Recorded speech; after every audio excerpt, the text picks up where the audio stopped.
The first clue we encounter is the bruising on the face. This is consistent with the gospel accounts of Jesus being struck in the face during his trial.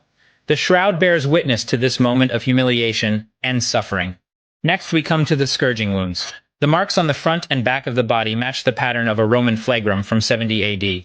As we analyze the wounds, we can almost feel the pain and agony endured during this brutal punishment.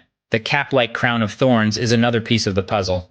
Unlike artistic depictions, this crown would have covered the entire head, causing excruciating pain with every movement. The shroud captures this moment of mockery and torture in haunting detail.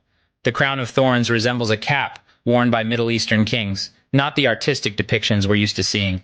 Even the slightest breeze would have caused immense pain as the thorns penetrated the nerves.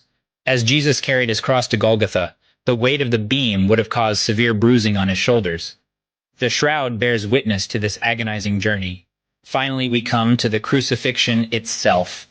The wounds in the wrists and feet are consistent with the brutal reality of this ancient form of execution. But there's a curious detail. The thumbs are contracted under the hands, a fact only known to those with intimate knowledge of crucifixion, and a detail confirmed by both AI analysis and Dr. John Jackson's research. The image is almost like an X-ray in parts of the image, showing the surface bones. But the mystery of the shroud doesn't end with Jesus' death.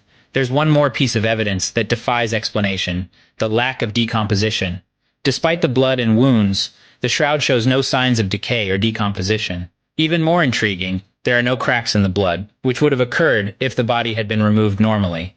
It's as if Jesus simply vanished from the cloth, leaving behind an imprint of his suffering and resurrection. But here's the most incredible part.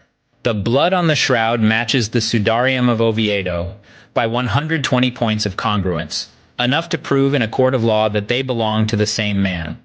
The man is also Semitic, according to computer models, so all this happened to a Jewish man. When we combine all this evidence, the pollen, dirt, dating tests, and anatomical accuracy, it becomes clear that the Shroud of Turin is not just a relic, but the actual burial cloth of Jesus Christ.